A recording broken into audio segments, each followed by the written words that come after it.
Dictature, c'est un terme que j'ai déjà utilisé dans des vidéos précédentes, où notamment je parlais de dictature douce pour parler de la France, mais aussi de la Hongrie ou de l'Italie. Bref, de pays qui, à chaque fois, viraient de plus en plus vers l'extrême droite et qui commençaient à en utiliser les codes pour soit de faire des lois, soit de faire des propositions de loi, bref. Finalement, pour se rapprocher, on va dire, d'un certain standard de dictature. Mais et je pense que c'est à juste titre, parce que j'utilise un terme qui me semble bien, mais ça ne veut pas pour dire... Enfin voilà, je ne suis pas expert, donc forcément, je peux aussi me tromper, je donne mon opinion finalement, et mon opinion n'est pas la vérité. Et des gens m'avaient déjà dit, tu parles de dictature, mais ce sont des mots lourds, et tu ne sais pas ce que c'est qu'une dictature. Alors moi, sincèrement, c'est toujours la question que je pose, hein. Moi, je me pose vraiment des questions sur qu'est-ce vraiment une dictature ou pas. À quel moment, en fait, est-ce qu'on peut parler de dictature douce ou pas? Voilà, moi, ça c'est pour aujourd'hui. C'est une crainte que je me fais. Est-ce que finalement, on n'utilise pas le mot dictature un peu trop tard? Mais justement, aujourd'hui, on va parler d'un autre type de dictature, parce que donc moi je parle de dictature douce, mais j'ai des idées plutôt à gauche, et on va parler aujourd'hui de la dictature des minorités. Alors, je rigole parce que en réalité, vous allez voir, je vais argumenter autour, mais des minorités en tant que telle, déjà, ça ne veut, voilà, ça ne veut strictement rien dire, hein. C'est presque déjà un pléonasme parce qu'une dictature, c'est forcément par une minorité, une élite ou quoi que ce soit. Mais en plus, ici, dans le sens entendu, parce qu'évidemment, on ne parle pas de juste une minorité en nombre, on parle souvent d'une minorité ethnique, culturelle ou quoi que ce soit. Donc, d'une dictature, finalement, en quelque sorte, une dictature des oppressés, hein. C'est souvent dans ce contexte-là qu'il est utilisé. Et voilà, si vous maîtrisez un tant soit peu le français, si vous le maîtrisez pas, n'hésitez pas à aller voir dans le dictionnaire un petit peu les définitions de dictature et opprimé. Ça n'a aucun sens en fait. Donc soit c'est un pléonasme, soit ça n'a aucun sens. Bref, aujourd'hui on va parler du coup, on va partir sur un article assez court, hein, mais que je trouve un peu symbolique de notre époque vraiment. Et symbolique de ce qu'est devenu la droite aujourd'hui. Et vous allez voir, je ne vais pas critiquer la droite dans son ensemble, mais vraiment, en fait, ce que devient la majorité de la droite aujourd'hui, et qui, vraiment, en fait, personnellement, m'attriste de voir, parce qu'il y a des valeurs, clairement, qui sont de moins en moins mises en avant au profit d'autres valeurs, et je pense que c'est ça qui nuit, en fait, aujourd'hui à tout le monde, et notamment au débat. Donc on va en parler. Alors vous voyez là il y a rien, et attention mesdames et messieurs, tout de suite devant vous, voilà.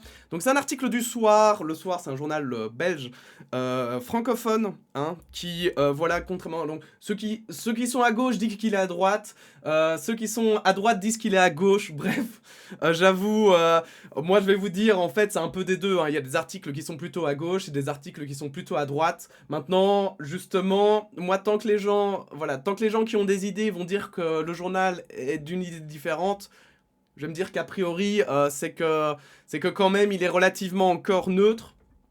Si la neutralité existe, évidemment. Mais en tout cas, voilà. Donc, on va lire cet article qui s'appelle « Marc Isaïe est candidat pour le MR aux élections 2024 ». Alors, qui est Marc Isaïe? Si vous êtes français, vous ne le connaissez peut-être pas. Si vous êtes vieux, vous le connaissez probablement. Marc Isaïe, c'est donc, en fait, moi je le connais principalement pour son émission, hein, qui s'appelait Le Journal du Rock sur Classique 21, et beaucoup de gens l'ont connu comme ça. Une émission sur le rock, et qui a notamment bercé, moi, mon enfance. Voilà, c'est quelqu'un qui a une voix assez, finalement, unique, je pense. Marc Isaïe, ça on peut le lui laisser, hein. Et qui apparemment était batteur d'un groupe. Moi je l'ignorais, mais voilà, apparemment c'est le cas. Et, et donc ce personnage qui aujourd'hui a 70 ans, eh bien, se présente au MR, donc le mouvement réformateur. C'est un parti de droite francophone, à peu près le dernier parti de droite francophone un petit peu légitime qui existe, hein, puisque la droite au sud du pays et à Bruxelles, enfin du côté francophone, c'est dissipé totalement, et les gens votent plutôt à gauche. Mais vous allez voir, c'est d'autant plus drôle en sachant ces informations-là. on va continuer. Mais donc voilà, c'est pas n'importe qui, c'est quand même quelqu'un qui est connu en Belgique. Comme je l'ai dit, il avait une émission à la radio, et notamment donc, sur le service public, à la RTBF. Et alors désolé pour ma voix, je suis un peu malade, mais voilà, c'est pour la parenthèse. Et, et du coup, vous allez voir que donc il s'engage au mouvement réformateur, parti de droite. Et il a des arguments vraiment coup de poing, je dirais. Des arguments massus, évidemment. Parce que quand on s'engage en politique, on s'engage pour des vraies valeurs. Hein, voilà, évidemment. Donc le rocker, il est l'un des fondateurs du groupe Machiavel, sera candidat le 9 juin sur une liste MR. Alors peut-être que le groupe Machiavel est hyper connu, en vrai, voilà, moi je connais pas, et souvent quand il y a des groupes comme ça, qui sont cités, que je ne connais pas, mais qui sont cités dans les journaux comme si tout le monde les connaissait, en général, je sais que si j'en parle à mes parents, ils le connaîtront, ils me diront « Ah oui, mais c'est vieux !» Donc c'est pour ça que je dis souvent, voilà, c'est pour ça, pour le petit clin d'œil. Je dis que c'est voilà, un groupe qui est vieux, mais en vrai, j'en sais rien. Si ça se trouve, ils font encore des trucs, mais bon. À ses côtés, Georges-Louis Boucher boit du petit lait. Voilà. Donc Georges-Louis Boucher, si vous ne le connaissez pas, grand bien vous fasse, parce que c'est un politicien. Hein. Alors, il n'a pas été élu dernièrement. Il est sénateur en Belgique. Voilà, il a sa petite place de sénateur. Il est président du MR, donc du parti libéral francophone. Et, comment on dit, pour vous donner une idée, on l'appelle un petit peu le Trump belge, hein. Voilà, c'est le Trump francophone, quoi. C'est le mec, il tweet plus que ce qu'il travaille, pour donner à peu près la définition du gars. Il aime beaucoup tweeter, quoi. Il aime beaucoup parler. Par contre, du coup, comme il n'est pas élu, il n'a pas beaucoup de pouvoir, finalement, décisionnel. Et, ouais, c'est très spécial. Un jour, il faudrait presque faire un jour une vidéo que sur lui, tellement c'est drôle, en fait, de voir le personnage et tout. Parce qu'il s'est fait entartrer, il a réentartré son entartreur. il est entouré par des sages, tellement il fait de la merde. Enfin bon, c'est assez marrant, quoi. Il est chaperonné par son parti, parce qu'il arrête pas de faire n'importe quoi. Pour un président de parti, c'est un peu cocasse. Mais bref, vous allez voir, un jour on en parlera peut-être, s'il vaut la peine, mais bon. Donc parmi les fondateurs du groupe Machiavel, il était batteur, fondateur de Classique 21. Donc Classique 21, c'est une radio, une station de radio qui existe en Belgique et qui est focalisée que sur le rock. Et on va dire sur les artistes un petit peu, alors j'espère ne pas me tromper, désolé déjà, hein, mais donc on va dire sur les plus grandes chansons, justement de ce qu'ils estiment du 21e siècle, quoi. Donc c'est un peu, on va dire, la radio pour écouter toutes les bonnes anciennes musiques, hein, donc pas les récentes. Ça, ils ont une autre radio qui fait ça, bref. On s'en fout, on y va. Spécialiste de l'histoire du rock, figure médiatique, Marc Isaïe, 70 ans, alors ça c'est hyper important. Donc déjà, moi j'avoue que j'ai un problème avec les gars qui s'engagent en politique à 70 ans. Parce que moi je trouve que c'est un débat qui devrait avoir lieu et qu'on n'a jamais lieu. C'est que pourquoi est-ce qu'un gars a 70 piges? Donc la moyenne d'âge en Europe, c'est 75 ans pour les hommes, je crois, et 80 pour les femmes. Donc dans 5 ans, ce mec est mort, mais il se présente en politique et il veut prendre des décisions pour le futur. Mais comment est-ce que quand tu es vieux... Moi, c'est une vraie question que je me pose, et si vous êtes vieux, peut-être vous pourrez me répondre. Donnez-moi votre opinion par rapport à ça. Ça m'intéresse, vraiment, c'est une question ouverte ici que je vous présente. Il n'y a pas de... Enfin, voilà, il n'y a pas de critique, mais c'est plus la question que je me pose vraiment. C'est comment ça se fait qu'en fait, on donne tant de pouvoir? Pourquoi est-ce que des gens qui, finalement, vont terminer leur vie, et qui aussi, justement, ils prennent des décisions, mais qui vont pas les impacter? Pourquoi ils ont le droit de, eux, choisir le futur des autres? Ça, c'est vraiment quelque chose qui me trouble énormément. Et je pense qu'un jour, on devra vraiment remettre en question ça, parce que c'est pas normal qu'à 80, 90, 100 ans, parfois, tu puisses choisir, alors que t'es vraiment aux portes de la mort, tu puisses choisir pour toutes les générations suivantes, ce qui va se passer. Que t'aies le même, exactement le même, je vais dire, pouvoir politique qu'un jeune qui a 20 ans, et qui finalement, justement, lui, ça va être son futur. Lui, ça va être les 40, 50, 60 prochaines années qu'il va vivre. Alors que le mec, ça va être ses 5 prochaines années. Théorique, hein, je ne souhaite pas évidemment de mort à Marc Isaïe, hein, ne détournez pas mes propos. On est ici que dans le débat, hein, ne vous inquiétez pas. Hein. Mais je crois que vous comprenez un petit peu l'idée, c'est pourquoi est-ce que quand tu arrives à la fin de ta vie, tu as autant de pouvoir décisionnel que en tant que citoyen, ou voilà, que si tu étais au début. Et d'autant plus qu'ici, voilà justement, donc il se présente comme candidat pour être élu en tant que député. Mais il y a quand même un problème, quoi. Genre... je sais pas, enfin, il devrait pas prendre sa retraite? Ou alors, et c'est ça que je me suis posé comme question, est-ce que c'est une façon pour lui de prendre sa retraite, mais au lieu d'être payé le SMIC, il s'est dit, bah tant qu'à faire, j'ai une petite, voilà, je suis connu, peut-être que je peux capitaliser dessus et avoir une petite retraite à 11 000 balles par mois, quoi. C'est ça, Marc, tu nous expliques? T'as besoin d'une retraite? Tu sais, tu pouvais juste le demander, hein. Bon, bref. Continuons, parce que c'est pas, évidemment, le plus grave. Donc, sera candidat pour le MR aux élections de juin, puis au communal d'octobre. Donc, c'est les élections de cette année. À quelle place? Le 9 juin, Georges-Louis Boucher, à ses côtés jeudi après-midi au siège du MR, avenue de la Toison d'Or à Bruxelles, maintient le suspense. À propos de Marc, c'est un profil atypique en politique. C'est bien, la politique doit s'ouvrir aux entrepreneurs, aux artistes, et il y aura d'autres annonces dans les prochaines semaines. Alors, voilà, hein, je critique beaucoup Georges-Louis Boucher, mais il faut bien admettre que là, moi je suis plutôt d'accord avec lui. En politique, c'est bien qu'il y ait tous les profils. Mais moi, la question que j'ai envie de poser au mouvement réformateur, c'est est-ce qu'on est obligé de prendre que des vieux schnocks ou des vieilles schnocks, hein. Voilà, ça marche avec les deux, hein. Voilà, ne vous inquiétez pas, hein. Parce qu'ils avaient pris une journaliste aussi. En fait, c'est ça la question. Est-ce que vous êtes obligé de prendre des stars qui, du coup, en fait, sont riches au mouvement réformateur? Non, mais je veux dire, est-ce que, en fait, il faut avoir un certain salaire pour entrer au mouvement réformateur? Ah non, pardon, peut-être que c'est parce qu'il faut avoir un certain salaire pour avoir les idées du mouvement réformateur. Ah, pardon, my bad. Non, excusez-moi, ça c'est pour la blague. Voilà, vous inquiétez pas, si vous m'aimez pas, dites-vous que c'est une blague entre gauchistes, voilà. Hein. Ne prenez pas ça comme argument principal. Vous allez voir, on aura tout le soin, c'est surtout sur la suite que j'ai vraiment envie de discuter. Donc nous avons Marc Isaïe qui habite à Corbet en Brabant wallon, s'est exprimé à son tour. Et c'est ça vraiment qui m'a choqué. Dans ma vie, j'ai voulu faire de la musique, de la radio, et je n'ai pas fait sciences politiques quand j'étais jeune parce que le groupe Machiavel avait fonctionné immédiatement. Alors là maintenant, et moi ça déjà je questionne. Donc t'as ton groupe qui a fonctionné directement, visiblement très bien en plus, hein, puisque t'as pu faire une émission de radio après, t'as pu faire plein de trucs. Comment tu peux te sentir à 70 ans en ayant eu ce parcours-là, en n'ayant jamais eu, par exemple, de problème d'argent, en disant toi-même que t'as même pas fait, je vais dire, d'études, donc tu ne sais même pas comment fonctionne le milieu académique, universitaire, comment fonctionne la recherche, parce que on va voir après, mais visiblement, il s'en est jamais intéressé.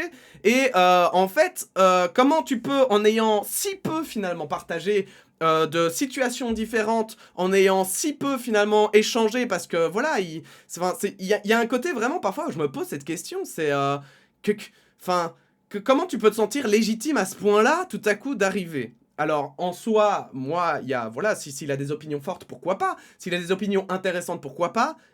Mais ça va pas être le cas. Il poursuit, nous sommes à un tournant. Et ça, au moins, tout le monde est d'accord là-dessus. Je ne suis pas inquiet pour moi et mes enfants, mais pour mes petits-enfants, je ne sais pas. On doit absolument faire attention à toutes les dérives auxquelles nous assistons. Et là, moi, j'étais en mode, ah mais il a raison, c'est vrai, bah oui, c'est vrai, non, mais il a raison. Il faut faire attention aux dérives, il y a des dérives. On voit l'extrême droite monter partout et tout, c'est vrai, il a raison. Il faut faire attention. Et puis, de tout temps, j'ai voté libéral. Je n'en ai jamais fait état, je n'étais membre d'aucun parti, mais j'ai toujours été bleu dans l'âme. Est-ce que c'est un problème? Encore une fois, c'est pas un problème. Vous savez, je l'ai toujours clamé, la droite progressiste, elle existe. Et pourquoi pas? Pourquoi pas, bien sûr. Moi, vous savez, je pense que... Moi, je pense différemment économiquement que la droite, mais ça veut pas dire que j'ai raison pour autant. Voilà. Moi, je suis plutôt... moi, je suis plutôt à gauche. Je suis plutôt socialiste, voire même, j'en sais rien exactement. Enfin, j'ai pas fait de test sur internet, désolé. Hein. Mais je veux dire, voilà, je n'estime pas avoir l'inscience infuse. Je sais bien qu'on a tous des expériences différentes, justement. Hein, et je n'en veux pas à des gens qui pensent différemment de moi. Je trouve ça intéressant, pourquoi pas? Et puis, donc vous imaginez, hein, il fait une conférence de presse qui doit visiblement, qui est retranscrite. Et donc, vous n'avez pas beaucoup de temps. Vous devez dire pourquoi vous avez été vous engager en politique. Mesdames et messieurs, attention. Pourquoi est-ce que Marc Isaïe, hein, parmi tous les problèmes du monde, s'est engagé en politique? C'est maintenant. Ce qui m'intéresse, c'est ce qui est dit, pensé côté libéral. Ça correspond complètement à ce que je sens et j'ai constaté autour de moi que beaucoup de gens pensent la même chose. Oh, je m'insurge enfin. Tout ce qui est à gauche, c'est bien, et à droite, c'est mal. Ah, je dis non. Oh my god. Donc, alors attendez, parce que là, je me permets. On va faire un truc un petit peu spécial. D'habitude, je fais pas ça. Mais ici, juste parce que c'est priceless. Donc, vous imaginez. Donc là, il s'engage en politique parce que, il le dit lui-même, beaucoup de gens pensent la même chose. Donc, il suit finalement ce que les gens pensent. Il suit ce qui est, selon lui, la majorité. D'accord ? Et à propos du rock, courant musical situé à gauche le plus souvent, Marc Isaïe laissera tomber. Jadis, le rock était subversif, c'est vrai, mais aujourd'hui, croyez-moi, il ne l'est plus du tout. Vlan en pressant la polémique et le débat entre experts. Mais il n'y a aucun débat. Il dit, c'est subversif de suivre la foule. C'est subversif de s'engager politiquement parce que beaucoup de gens pensent la même chose. What the fuck? Comment tu peux dire ça? Mais qu'est-ce qui se passe? Non mais moi je vraiment, hein, je vous le jure. Et si j'en rigole et tout, enfin vraiment, il n'y a pas de... mais en fait, je sais pas comment réagir à ça. Moi, je sais pas comment réagir face à des gens qui disent tout et leur contraire, qui s'engagent comme ça en politique. En fait, pour ma part, je ne pense pas que ce soit Marc Isaïe le problème. Le problème, c'est le MR. Le problème, c'est Georges-Louis Boucher qui est fier d'avoir un gars qui se contredit dans 2 phrases. Dans la même conférence de presse, il dit tout et son contraire. Mais vous imaginez ? Mais en fait, moi, j'ai l'impression que Georges-Louis Boucher, il profite de vieilles personnes qui ne comprennent peut-être pas très bien tout ce qu'elles disent, ou qui comprennent pas très bien la politique, ou qui sont dépassées par un peu de tout. Et puis, ben voilà, viens au MR, viens, on te récupère, mon gars, t'inquiète, hein. T'inquiète, hein. T'es connu, c'est bon. T'es connu, tu rapporteras des voix, allez, c'est bon. Et il capitalise comme ça au MR. Et ça, moi, désolé, hein, mais c'est pas ma manière de faire de la politique. Je vais pas vous mentir. Mais, et c'est ici qu'on arrive au plus intéressant, Marc Isaïe cible le wokisme, la cancel culture, les yels, tout ça, aussi les communautarismes, les extrêmes et tout ça, ce qu'il appelle la dictature des minorités.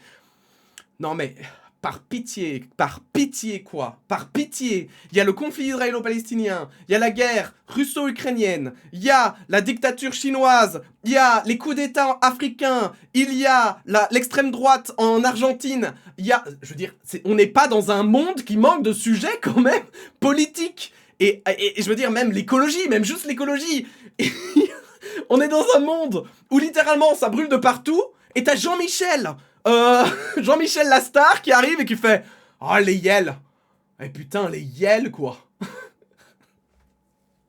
Non, mais vous savez, en fait, pour moi, j'ai aucun... Si vous êtes à droite, bienvenue sur ma chaîne. Et vraiment, j'ai aucun problème avec vous. J'ai pas de problème avec vos idées. Mais je pense que ces gens-là ne vous rendent pas service. Vraiment. Ces gens-là, ils vous humilient, quoi. C'est ça, la droite. La droite, c'est des gens qui ont peur du wokisme. Qui, on le rappelle, n'a aucun fondement scientifique, hein. Hein? On le rappelle, hein. La cancel culture, pareil, elle existe autant à droite et à gauche. De quoi il parle? De quelle cancel culture? Le gars, il parle. Il est rocker, il a pu dire tout ce qu'il veut. Il peut dire même là ce qu'il veut. Il parle des yels. Il parle des yels. Les yels. Genre... mais je sais pas. En fait, moi, il y a un moment donné où j'ai l'impression parfois de vivre dans un univers parallèle. Parce que je me dis, mais comment tu peux avoir si peu de problèmes? Comment tu peux avoir eu toute ta vie si peu de problèmes que tu arrives à 70 ans à te dire, il y a un mot quand même, quoi. Yel, quoi. Oh. Il était rocker, le gars. Hein. Le gars était rocker, hein. mais il a rien compris à son art, en fait, je pense. Mais en fait, moi, en vrai, je vais vous le dire, hein, ça m'inquiète plus qu'autre chose. Moi, j'ai plus l'impression d'avoir quelqu'un qui vieillit, qui comprend plus très bien tout ce qui se passe autour de lui, qui n'appréhende pas très bien tout ce qui se passe, qui ne l'a peut-être même jamais vraiment appréhendé, mais pire, qui n'a aucune culture politique. Le gars, il parle de dérives hyper floues, il est hyper flou, il ne parle de rien en fait. Là, c'est du vide. C'est du vide. Parce que si vous, à droite, vous trouvez ça légitime, mais attendez, je vais vous donner un exemple. Hein. Si vous preniez un gars à gauche qui... Allez, on va dire, Marc Isaïe, au lieu d'aller à droite, il va à gauche. S'il devait tenir le même discours. Mais, donc, là, ici, vous pouvez garder le premier paragraphe. Le second, ça aurait été... les gros riches puis les méchants, et puis putain, quoi, mais les gars, par pitié, quoi. Non mais vraiment, genre, je sais pas, en fait, pour moi, là, lui, hein, en fait, ce qu'il cible, c'est lui-même. Parce que la cancel culture, bah en fait mec, les yels, tu mets, après la cancel culture, tu mets les yels, mais laisse les gens parler comme ils veulent. Moi je trouve ça hyper, moi je suis pas un adepte du yel, je mets pas yel dans toutes mes phrases. Par contre je trouve ça hyper pratique quand il y a des hommes et des femmes dans une même assemblée. Voilà. Moi je trouve que juste dire il, non, moi ça me plaît pas parce que parfois il y a des femmes aussi, et parfois il y a que des hommes. Et parfois j'ai envie de faire la différence entre s'il y a que des femmes, s'il y a que des hommes, ou s'il y a des hommes et des femmes. Ah ouais, mais non, mais ça va pas. Parce que, ah non, parce que ce mot, il est interdit par la droite. J'avais oublié. Les communautarismes, les extrêmes et tout ça, ça ne veut rien dire. Les extrêmes de quoi?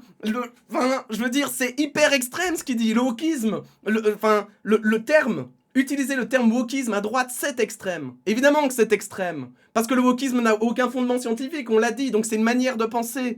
Et après, il parle de dictature des minorités. Et si vous voulez encore plus rire, sachez que en fait le parti libéral, hein, là où il se présente, est minoritaire. Voilà. Donc on fait quoi, la dictature des minorités? Il s'est mis dans un parti minoritaire et il veut qu'on entende sa voix. Bah merde. Du coup on te cancelle toi-même? On fait quoi, Marc? Tu nous dis? Non, parce que là, c'est un peu ennuyant, quoi. Ouais. Bon, on verra, hein. Putain. Et alors, il termine quand même, donc, la RTBF, où il a évolué durant 40 ans avant de passer à RTL. Je ne désingrée pas, c'est une entreprise formidable, mais ce qui a commencé à m'énerver, c'est la ligne éditoriale de l'information. Donc comme je vous le disais, la RTBF, quand ce sont des gens de droite qui en parlent, ils disent que c'est à gauche, et quand ce sont des gens de gauche qui en parlent, ils disent que c'est à droite. Ah ben tiens. Oh là là, et je vous le dis, pourtant à la RTB, ils sont... Moi je sais qu'ils sont les patrons de la RTB, et c'est pas du tout des gens qui sont de gauche, hein, je vous le dis tout de suite. C'est très loin d'être des gros gauchistes. Donc, alors après, moi je vous le dis, hein, moi j'essaye d'être neutre, j'essaye d'être... moi ce qui m'intéresse c'est la vérité, et je dois le dire, les articles qui sont écrits à la RTB, je trouve qu'ils ne sont pas tous de droite et ils ne sont pas tous de gauche. Mais il y en a qui sont à droite, il y en a qui sont à gauche, voilà. Parce qu'il y a des journalistes qui sont de différents bords politiques. Et que parfois il y a des différents journalistes qui écrivent des opinions finalement, enfin... C'est toujours mêlé un petit peu finalement l'opinion, une analyse. C'est toujours mêlé avec un peu d'opinion parfois, donc voilà. Mais c'est fatigant. En fait, moi ça me fatigue parce que... Où est la... Enfin voilà, moi j'arrive toujours à la même chose. Où est en fait cette droite qui protégeait les valeurs de liberté, les vraies valeurs de liberté? Où est cette droite qui était contre le racisme en fait? Où est cette droite qui estimait que justement, bah en fait on se battait pour des idées, pour la liberté, et qui estimait qu'il valait mieux se rapprocher de la gauche que de l'extrême droite en fait? Moi c'est ça que je ne comprends pas. Parce que en fait derrière tout ça, moi il y a une question que je me pose et que j'aimerais vous poser aussi, pour tous ceux qui pensent que la dictature des minorités existe, d'accord? Pour tous ceux qui sont persuadés que le wokisme existe, etc. Moi, quand j'écoute ces gens, j'ai l'impression qu'ils sont en train de me dire que finalement, parce que derrière tout ça, qu'est-ce qui se cache? Parce qu'on arrive toujours au point Godwin et on en rigole, mais c'est très bien. Mais en réalité, c'est tous, on cherche tous ça. Qui sont les fachos? Qui sont les menteurs? Qui sont ceux qui cherchent le pouvoir? Qui sont ceux qui mentent pour avoir plus de voix et un jour pouvoir changer et faire cette fameuse dictature des minorités? Mais où sont-ils? Et moi, c'est ça qui m'étonne. C'est qu'en fait, les vieux schnocks d'aujourd'hui, hein, parce que désolé, mais ce sont des vieux schnocks, hein, des vieux yelg schnocks. Ah, pardon, non, ils aiment pas. Attendez, non, pardon, ça peut pas exister, excusez-moi. Mais en fait, c'est vraiment ça, c'est qu'il y a un côté où à les entendre, l'extrême droite, en fait, c'est plus, non, ça va, il y a plus de fachos à l'extrême droite. Les fachos ne sont plus à l'extrême droite, en fait. L'extrême droite, elle est devenue acceptable, elle est devenue vivable. Et je veux dire, c'est débile, hein, mais... Enfin, en fait, pour moi, il y a vraiment... Je ne sais même pas, je ne comprends pas comment nous, plus jeunes, pouvons catcher comprendre beaucoup plus vite que l'extrême droite se cache à l'extrême droite, en fait. Que les fachos sont à l'extrême droite. C'est quand même pas compliqué. C'est le parti par excellence raciste, le parti par excellence qui va utiliser du populisme à outrance, et on voit littéralement tous les partis de droite aller plus à droite. Et le pire, c'est qu'on est dans un système qui est généré par des règles de droite depuis des décennies. Et parce que vous n'allez pas me faire croire, parce que, bon, ce sera un autre débat, mais voilà, est-ce que le PS est à gauche ou à droite Voilà, moi j'ai encore des débats avec des gens aujourd'hui, et même des gens à droite me disent « Non, le PS n'est pas de gauche, voilà, c'est pas un parti de gauche, c'est un parti centre-gauche, quoi, au mieux, hein. Voilà, donc le PS, parti socialiste, hein, je vais pas vous refaire, voilà, hein. Mais je vous avais parlé, j'avais fait une autre vidéo sur un président de parti, du Parti Socialiste, justement néerlandophone en Belgique, qui avait été raciste. Que fout un mec raciste dans un parti soi-disant de gauche? Et c'était pas la première fois, hein. Il a eu plein de fois, c'est juste que cette fois-ci, ça avait été filmé par des policiers, donc difficile de dire que c'était faux, quoi. Et en fait, moi, c'est ça la vraie question que j'aimerais poser à tous ceux qui pensent que, voilà, hein, que les fachos se cachent en fait à l'extrême gauche. Parce que c'est ça qu'ils disent, hein. Voilà, quand ils vous parlent de wokistes, c'est ça, hein. Ils vous disent en fait, les wokistes ce sont les fachos, et les fachos ils se cachent à l'extrême gauche. Mais les gars, si c'était vrai, l'extrême gauche aurait le vent en poupe. L'extrême gauche, elle serait déjà présidente en France, et on s'inquiéterait plutôt des revirements sociaux, que tout le monde travaille gratos, et que tout le monde reçoive le chômage gratos, et qu'en fait on a tous des droits, et on reçoit tous de l'argent à flot, et que l'État croule sur les dettes parce qu'en fait il n'a plus de revenus. Enfin, donc moi je vous le demande, voilà, et je pense que c'est une question en fait qu'on doit tous se poser. Derrière tout ça et derrière ça, hein, c'est en fait à quel point quand même, à quel point est-ce que, eh bien, où se cache finalement cette branche dangereuse de nos démocraties, cette branche qui ne veut pas de démocratie, où se cache-t-elle? Est-ce que c'est vraiment Jean-Luc Mélenchon qui ne fait plus partie de la politique et dont plus personne n'en a rien à foutre à gauche, qui a encore un poids et qui essaye de faire une dictature? Ou bien est-ce que c'est Jordan Bardella à l'extrême droite qui va vous dire qu'en fait, voilà, regardez les méchants migrants et qui va vous dire ouais, il faut absolument jeter tout le monde dehors, ainsi que les méchants chômeurs, et qui commence à pointer du doigt comme ça des gens aléatoirement, juste parce qu'il sait qu'il pourra les virer et qu'ils sont plus faibles que lui. Est-ce que, voilà, dans votre tête, parmi vous, quelle est la plus grande menace? Qui est le plus proche du dictateur? Celui à gauche qui est plus écouté et dont tout le monde dit bon, il serait peut-être temps qu'il prenne sa retraite? Ou alors celui qui, à droite, est ovationné et notamment par même les partis de droite qui disent et quand même, mais c'est intéressant, hein? Non mais pitié, quoi. Bon, désolé, c'était un peu une vidéo coup de gueule. Mais en fait, j'avoue que je lis de plus en plus des nouvelles comme ça. Et je trouve ça vraiment déprimant parce que, en fait, on a des problèmes hyper importants, hyper urgents dans le monde. Des problèmes où on a des populations, hein, voilà, quel que soit le bord, quelles que soient les idées que vous avez. Voilà, vous ne pouvez pas rester aveugle face aux problèmes du monde qui nous impactent du coup aussi. Et vous focalisez sur les yels, quoi. Il y a un moment, les gars, pitié, quoi. Merde, quoi. Quand un parti est capable d'engager un mec qui a un discours à moitié cohérent, il faut se poser des questions sur ce parti et sur son idéologie, quoi. Est-ce qu'il est vraiment là? Est-ce que Georges-Louis Boucher, il est là pour défendre la droite? Ou est-ce qu'il est là pour juste avoir des voix? En chopant des stars?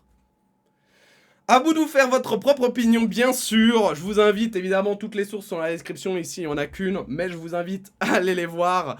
Et puis voilà, hein, et puis pitié, mais non, mais pitié, quoi. Si vous voulez de droite, soyez de droite, je m'en fous, mais ayez une conscience que politique, quoi. Comprenez, allez plus loin, quoi. Allez plus loin que juste vraiment des problèmes de pacotille, quoi, des problèmes finalement sociaux où en fait on en a rien à battre. Qu'est-ce qu'on en a à battre des wokistes, enfin, même s'ils existent ou pas, qu'est-ce qu'on s'en fout, mais pitié, quoi, putain, vraiment, genre, y a des gens, ils se font tuer en Palestine, et vous, enfin, je veux dire, on peut prendre ce que vous voulez, hein, en Ukraine, en ce que vous voulez, et genre, nous, on est en train de se dire, est-ce qu'il faut utiliser Yel, mais... Bref, des bisous, merci à tous d'avoir regardé jusqu'ici, et à bientôt, hein. pour de nouvelles actualités. Allez, ciao!